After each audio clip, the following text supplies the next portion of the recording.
How's it going there, cyclists? I'm talking about to you, mountain bikers and road cyclists.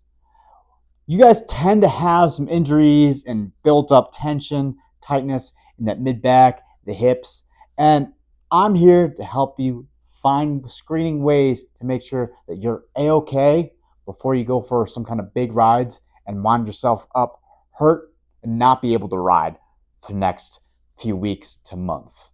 So let's start with number one. We're going to be looking a little bit more at our hip hinge motion. And we got some really high-tech tools. Got some kind of rod here. What we're going to try to do is put this on our back and make sure that we're able to drive those hips back while keeping our spine in a neutral kind of position here. Now, why is this important? Now, if you can kind of do this here, back and forth, and get some good hip motion, we're allowed to have the flexion from the hips rather than here in our back.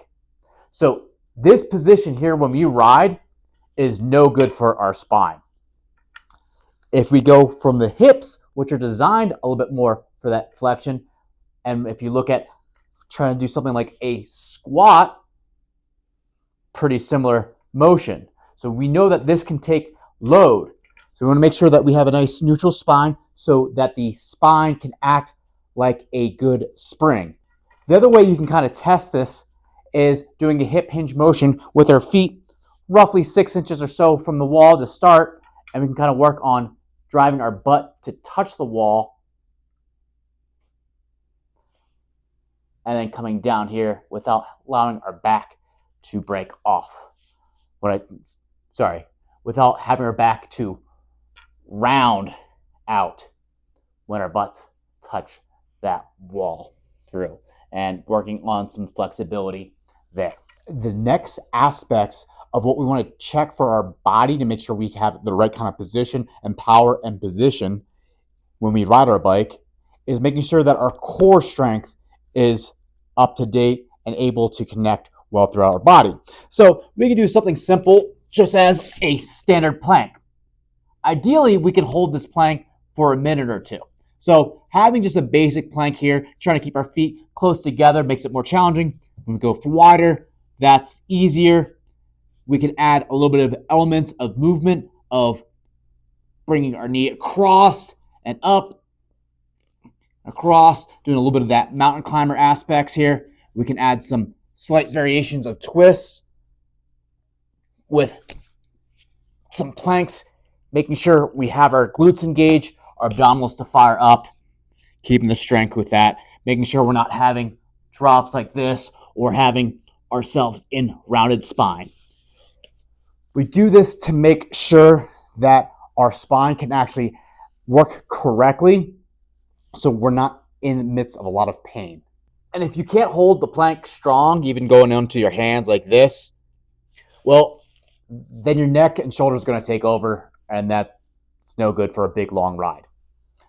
The last one we want to work on is talking about our thoracic rotation, right? So as we look over our shoulders that we're going for a ride, we want to make sure that we have a good mobility in that mid-back. So a couple things we can kind of do is something called like open the book.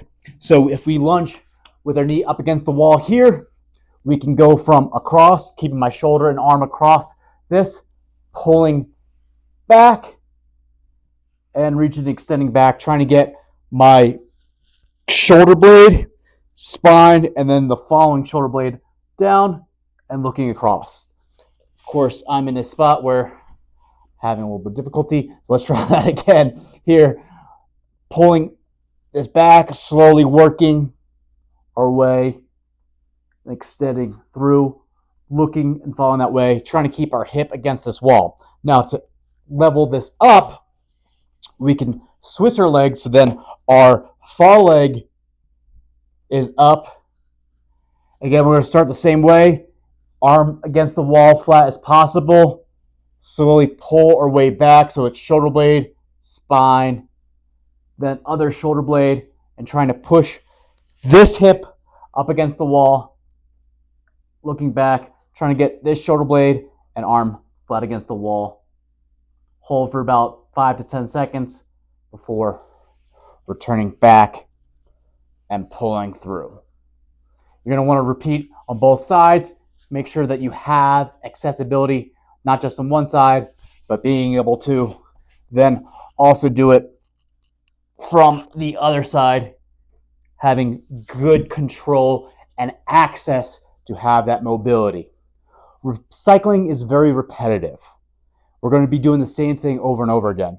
Let's make sure that our body has control so we don't injure ourselves on these big, long rides.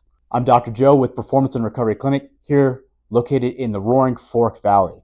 If you guys have failed any of these assessments or need some work with all that kind of stuff, or worried about some injuries that may occur, or if you're currently dealing with, well, give us a call. Visit our website at rfechiro.com and hope to see you soon.